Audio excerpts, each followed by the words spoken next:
Assalamu alaikum wa rahmatullahi wa barakatuhu. Bismillah, alhamdulillahi rabbil alamin.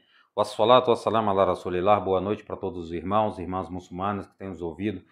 Ashabul Ukhdud, ou companheiros da trincheira. Por que eu não uso fosso? Porque na verdade são aberturas colocadas, né, que nós utilizamos a expressão de Ukhdud geralmente. Por exemplo, na batalha de Khandaq, que foram feitas trincheiras, né, que são locais de defesa. No caso aqui foram usados para que as pessoas fossem queimadas. Nós vamos encontrar essa história, por exemplo, na Surata, né, Buruj. وَالسَّمَاءِ ذَاتِ الْبُرُوجِ وَالْيَوْمِ الْمَوْعُودِ وَشَاهِدٍ وَمَشْهُودٍ قُتِلَ أَصْحَابُ الْأُخْدُودِ النَّارِ ذَاتِ الْوَقُودِ إِذْ هُمْ عَلَيْهَا قُعُودٌ وَهُمْ عَلَى مَا يَفْعَلُونَ بِالْمُؤْمِنِينَ شُهُودٌ وَمَا نَقَمُوا مِنْهُمْ إِلَّا أَنْ يُؤْمِنُوا بِاللَّهِ الْعَزِيزِ الْحَمِيدِ الَّذِي لَهُ مُلْكُ السَّمَاوَاتِ وَالْأَرْضِ وَاللَّهُ عَلَى كُلِّ شَيْءٍ شَهِيدٌ. Allahu Azza wa Jal nos fala sobre o que os companheiros da trincheira nesses versículos. Eu vou estar traduzindo, inshallah, enquanto nós vamos estar falando sobre a história. Existem duas histórias, eu vou estar falando sobre a principal, que é a história do rei, do mago e do jovem. Eu já falei essa história contando ela outra vez aqui, não sei se foi aqui no Islã para Todos, ou se foi em alguma sexta-feira, lembrando que eu sou imam Khatib da mesquita aqui de Varginha. Mas o importante é que quando a gente vai olhar essa história, a história do rei, do mago e do jovem. Havia um rei, como tantos outros reis que nós conhecemos, que pensam e se veem como parte da divindade. Nós vemos isso e nós vimos com os nossos olhos constantemente, hoje pessoas que se utilizam de Allah para estarem em governos, dizendo que são parte da divindade ou que estão próximos de Deus ou que foram enviados por Deus. Concordo com eles, mesmo que eles sejam mentirosos e enganadores, pois qualquer um que estiver num reinado ou numa presidência, em qualquer lugar, fora determinado por Allahu Tabaraka wa Ta'ala, seja essa pessoa boa ou não. No caso desse rei, ele era um rei que ele também tinha o mesmo pensamento, em que ele fazia parte da divindade, em que ele era o quê? A própria divindade. E como ele fazia isso? Como a maioria dos reis, como o faraó, quando fez com Moisés, quando Nimrod fez com Abraão, achavam eles que tinham capacidades de ações as quais eles não tinham.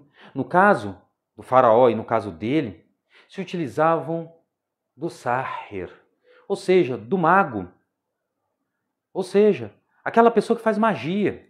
A palavra mago, que é usada, por exemplo, no português, na história do Jesus, alayhi salam, que lembramos que isso não faz parte da história determinada por Allah Azza wa Jalla e contada por Deus na última revelação, são pessoas que fazem o quê? Magia. E toda magia é uma prática errada. É com o auxílio do shayatin, dos demônios. Sejam o que as pessoas chamam de boas magias ou más, todas elas são coisas influenciadas ou determinadas pelo demônio. Mesmo que nós estejamos falando do ilusionismo, que é o enganar as pessoas. A magia ela era usada exatamente, e é usada até hoje, né, para o engodo, para o engano, para cobrir a visão das pessoas. Pois era assim que fazia o faraó, e esse rei também fez a mesma coisa. Ele tinha um mago, e esse mago, todas as vezes em que ele precisava enganar as pessoas, ele usava um mago. Ele ia lá e sabia das histórias das pessoas através dos shayatins, de segredos mais íntimos que essas pessoas tinham. Depois, o rei falava, eu sei da sua vida sobre isso. A pessoa ficava assustada, pois ninguém havia visto, obviamente Allah, né? Mas no sentido dos cidadãos ou das pessoas que estavam convivendo com ele, não sabiam daquele segredo. Mas o rei sabia. Por quê? Porque o mago em que ele tinha o quê? Um pacto com aquele demônio que o ajudava a saber o segredo das pessoas, fazendo o engodo a cobertura da visão das pessoas, pois a magia é isso, é cobrir a visão das pessoas, os enganando e achando que estão vendo coisas que não são reais, como por exemplo, os magos que combateram Moisés, alayhi salam, jogando as cordas, tentando enganar as pessoas que estavam ali, até que Allah Azza wa Jal fez o quê?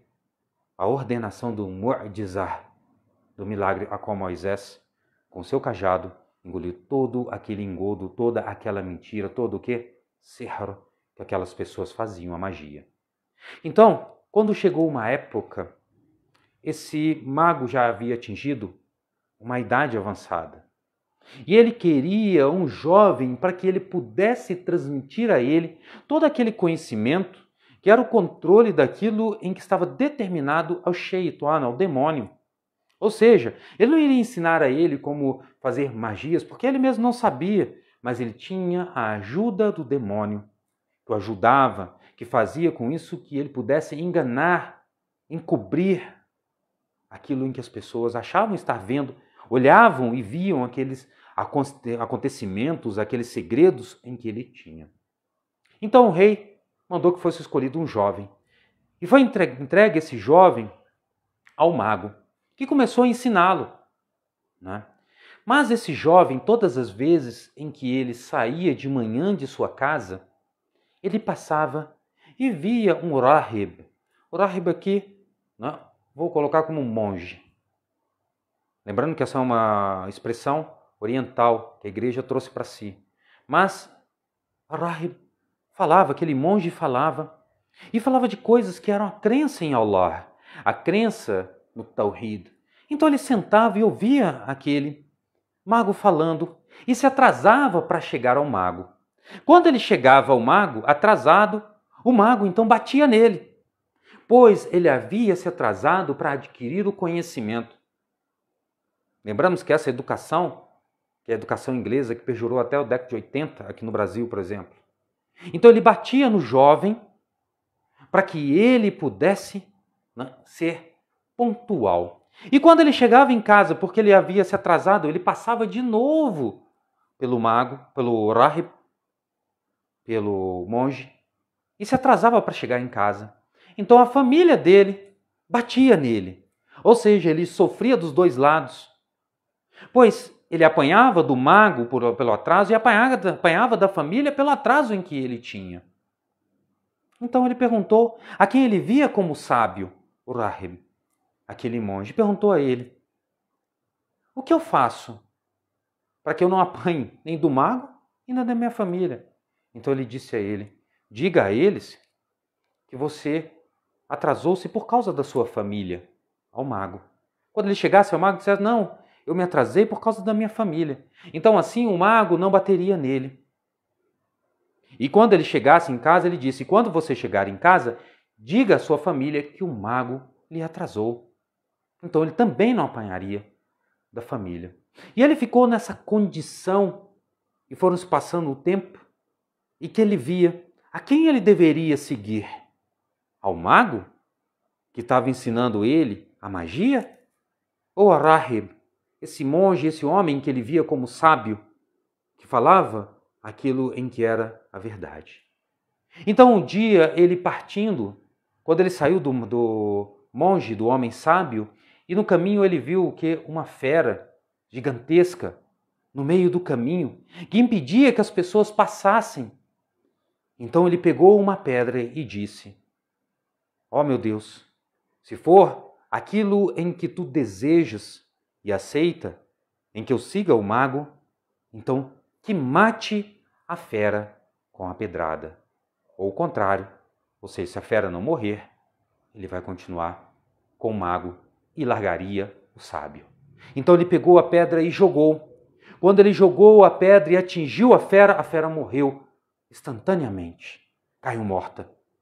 Então ele viu que aquilo era a determinação de Allah Azza wa Jal, em que ele deveria seguir a quem? Ao homem sábio. Então ele chegou ao sábio e disse: olha, aconteceu desta forma, a fera no caminho, e eu falei que se Allah Azza wa Jal, Deus Altíssimo, quisesse em que eu seguisse aquilo em que você fala, que quando eu jogasse a pedra e atingisse a fera, ela morreria. Então o sábio falou: você atingiu um nível maior do que o meu. Porque é a fé, olha a confiança em Allah Azza wa Jal, em que esse jovem colocou através, ele disse, da provação a qual você fez. Allah Azza wa Jal encaminhou. Então esse jovem não voltou a ter cômago e começou, através da ordenação de Allah Tabaraka wa Ta'ala, Deus louvado seja, a curar as pessoas. Ou seja, a curar as pessoas das doenças como al-abras, a lepra, al-ama, a cegueira. Então ele passava a mão nas pessoas e ficava bem. Então um homem que trabalhava na corte do rei, daquele rei que se achava parte da divindade, que se via como tal parte da divindade, era cego. E ele queria ver de novo. E ele ouviu e ficou sabendo do jovem que curava as pessoas, das doenças as quais elas tinham. Então, ele pegou muitas riquezas, pois ele queria enxergar de novo. Ele queria ver. Então ele pegou suas riquezas, aquilo que ele tinha, foi ao jovem e ofereceu toda a riqueza que ele tinha ali na mão. Falou: eu te dou toda essa riqueza. A única coisa que eu quero de você é que você me retorne a visão. Então o jovem disse: eu não lhe retornarei a visão. Quem o faz é Allah, é Deus. Não há cura que não ocorra, que não seja determinada por Allah Tabaraka wa Ta'ala.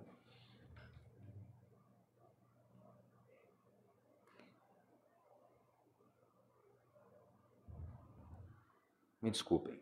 Então, depois que ele falou, ele disse, o jovem para o homem: para que você possa ter a cura, você tem que aceitar Allah.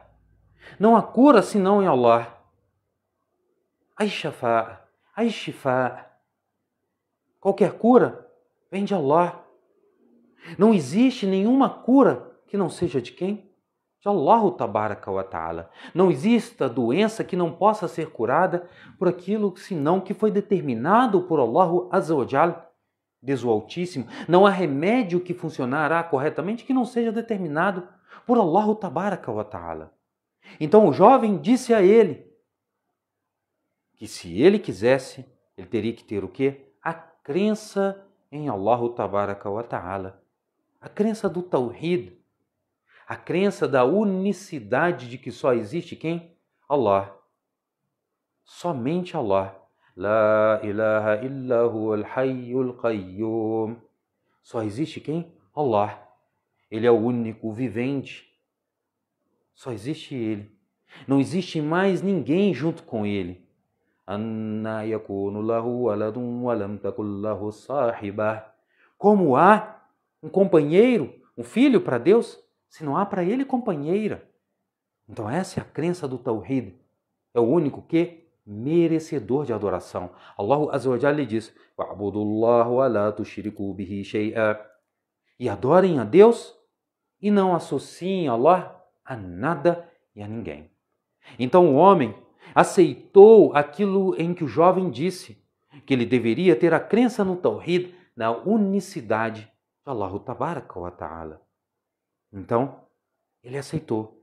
E o jovem fez aquilo em que é o que é determinado por Allah Tabaraka wa Ta'ala e o curou da cegueira. Então aquele homem, depois que teve a cura da sua cegueira, retornou para junto do rei. Então o rei viu que ele agora enxergava. Ele disse: quem te curou? Ele disse: meu senhor. Ele disse, o rei: eu te curei? Ele disse: não, o meu senhor e o teu senhor. Ou seja, Allah. Você disse o quê? Que você tem outro senhor diferente de mim? Essa foi a fala do rei. Como é que aquele homem que havia sido curado por outro que não era ele, ou seja, que não foi através do sahir, do seu mago, através da sihr, através da magia a qual ele se utilizava. Então, como outro o curou, que não fosse o Senhor dele, que o rei pensava que era, não, mas o Senhor de todos, Rabbul Alamin, o Senhor dos mundos. Alhamdulillahi Rabbil Alamin. Louvado seja Deus, o Senhor dos mundos. Esse foi o sentido. Então ele fez o quê? Ordenou que esse homem que fazia parte da sua corte fosse castigado até que entregasse quem o havia curado. Então, através do castigo, através da tortura que são praticados por homens fracos e ignorantes, que torturam outros para adquirirem coisas, como nós vimos na história, ele o fez. Torturou o homem até o que ele não aguentou e disse: foi um jovem que me curou. Então mandou trazer o jovem. Quando o viu, era aquele jovem que estava aprendendo com o mago. E ele questionou: onde você aprendeu isso? Isso é uma determinação de Allah, disse o jovem. Então ele o castigou até que ele entregasse o Rahib, o homem sábio, que havia dito a ele que ele não deveria entregá-lo, falar sobre ele, do conhecimento a qual ele estava dando a ele. Então, através de tortura, ele não aguentou e entregou o sábio, que foi trago à sua presença e disse: foi você que ensinou isso a ele? O que é isso? Que Deus é esse? Ele falou: Senhor de todas as coisas.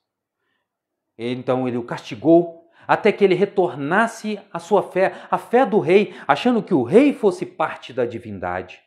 E ele o negou. Então, quando ele negou, ele pegou, amarrou-o, pegaram uma serra ou um serrote e começaram a cortar este homem da cabeça até a divisão do seu corpo, dividindo-o em duas partes pela crença qual ele tinha. Qual era o pecado desse homem? Senão a crença a qual ele tinha, a crença em Allah Tabaraka wa Ta'ala. Então trouxe o cortesão, que fazia parte da corte do rei, disse: volte na sua fé, ou seja, acredite no rei, que ele é parte da divindade. Então ele disse não. O torturaram e ele continuou dizendo não. Então pegaram esse homem também e o cerraram no meio em duas partes, começando pela sua cabeça, como haviam feito com o Rahib, com o monge, o homem sábio. Trouxeram então o jovem e disseram: o que você está fazendo? Volte à fé. Ele disse: não voltarei. Então ele mandou que homens o levassem a uma montanha alta e o atirassem lá de cima se ele não retornasse na fé do rei, que o rei era a divindade. Então, quando chegaram acima, no pico da montanha, pronto a jogá-lo, questionando se ele retornaria à fé, ele disse: meu Senhor, me afaste desses homens, me retire dessa condição como você desejar. Então a montanha tremeu e aqueles homens que queriam jogar o jovem da montanha caíram e morreram. Então o jovem retornou ao rei. O rei, o que aconteceu com teus companheiros? Deus terminou com eles. Deus me livrou deles. Então ele pegou outros homens e disse: pegue-o, coloque no barco, vá para o meio do lago. Quando estiver no meio do lago, amarrem numa pedra e joguem-o na água, se ele não retornar à sua fé. Então os homens o fizeram.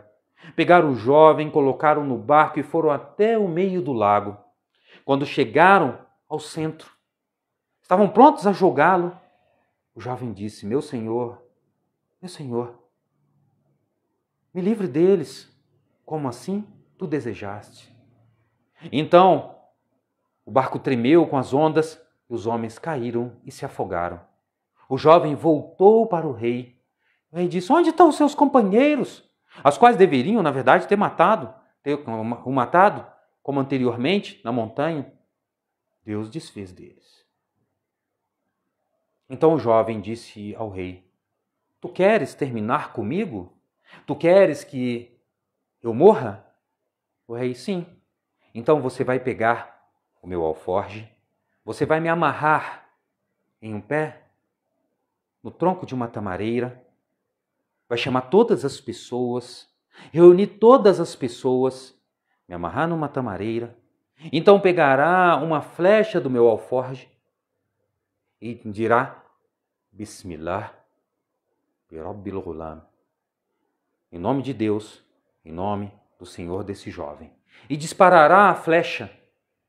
Então assim eu morrerei.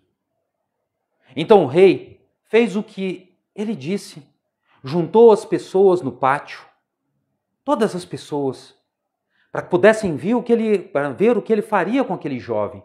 O amarrou no tronco, como ele disse, pegou a flecha do seu alforje, abriu e disse, em nome de Deus, do Senhor deste jovem, e disparou a flecha.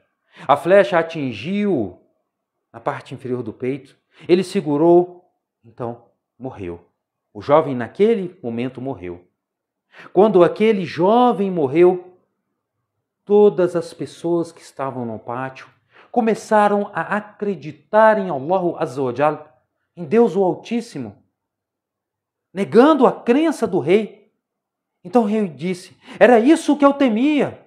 Ou seja, que todas as pessoas deixassem de vê-lo como parte da divindade e soubessem que existe o Senhor dos mundos, Allah, Deus, ao único a quem eles devem seguir. E foi isso que aconteceu. As pessoas começaram a aceitar a verdade da fé que só existia Allah. Allah. Como Bilal, na história do Bilal, como eu disse, Ahad, Ahad, Ahad. Único, único, único. Então o rei mandou que fossem feitas trincheiras e que ali fossem colocado o fogo e que todas as pessoas que crescem em Allah, o Deus único, fossem jogados naquele fogo.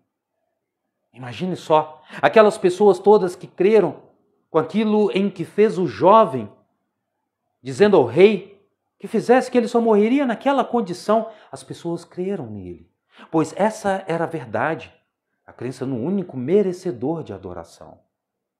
Então todos começaram a ser jogados ali. Então a mãe, carregando uma criança em seu colo recém-nascido, seria jogada no fogo junto com a criança, infelizmente o que acontece hoje na Palestina, seria jogado naquele fosso. Então ela, meio apreensiva, a criança disse, tenha paciência, ó minha mãe, pois tu está com a verdade. Imagine só, aquela mãe foi jogada no fogo. Esses são quem? Os companheiros da trincheira.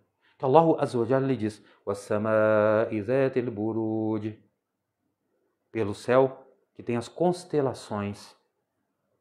Imagine só, وَالسَّمَاءِ ذَاتِ الْبُرُوجِ وَالْيَوْمِ الْمَوْعُودِ, o dia do encontro, o dia que já está o quê? Marcado. وَشَاهِدٍ وَمَشْهُودٍ, e o testemunho que terá com testemunhando. Ou seja, nesse dia, o testemunho, وَشَاهِدٍ وَمَشْهُودٍ قُتِلَ أَصْحَابُ الْأُخْدُودِ النَّارِ ذَاتِ الْوَقُودِ, ou seja, que morreram os companheiros da trincheira ou do fosso. Em algumas traduções vocês vão encontrar. Em que o fogo era o quê? O alimento desses lugares. قُتِلَ أَصْحَابُ الْأُخْدُودِ النَّارِ ذَاتِ الْوَقُودِ إِذْ هُمْ عَلَيْهَا قُعُودٌ وَهُمْ عَلَى مَا يَفْعَلُونَ بِالْمُؤْمِنِينَ شُهُودٌ. Ou seja, que foram se levantando contra eles, estavam sentados e esse fogo colocado sobre eles. Por quê? Porque tinham a crença em Allah Tabaraka wa Ta'ala. Simplesmente por isso. Esse foi o motivo da morte dessas pessoas, que foram todas elas queimadas pela crença em Allah Tabaraka wa Ta'ala. Esses são os companheiros do fosso ou das trincheiras. Infelizmente, nós ouvimos na história as pessoas que foram perseguidas simplesmente pela crença em Allah Tabaraka wa Ta'ala. A crença em Allah Azza wa Jal, a crença no único merecedor de adoração. Nós vimos na época do profeta Muhammad, alayhi salatu wassalam, que as pessoas foram perseguidas, os sahabas foram perseguidos. Hoje nós vimos nossos irmãos serem perseguidos. E aí as pessoas dizem, não, a perseguição é outra. Não, a perseguição pela fé. Pela fé, como ocorreu com esses companheiros da trincheira. Então, meus irmãos, infelizmente, esses são acontecimentos que chegam às pessoas, que ocorrem contra as pessoas que têm a crença em Allahu Tabaraka wa Ta'ala. Tá bom? Eu agradeço sempre a presença de todos vocês. Barakallahu fikum, jazakumullahu khairan, salam para todos os nossos irmãos de Moçambique, Angola, Guiné-Bissau, Cabo Verde, Madeira, Portugal e aqui do Brasil. A quem quiser nos ajudar, compartilhe essa live, fazendo chegar ao máximo de pessoas. Subhanallah wa bihamdik, wa ashhadu an la ilaha illa ant, wa astaghfiruka wa atubu ilaik. Assalamu alaikum wa rahmatullahi wa barakatuh.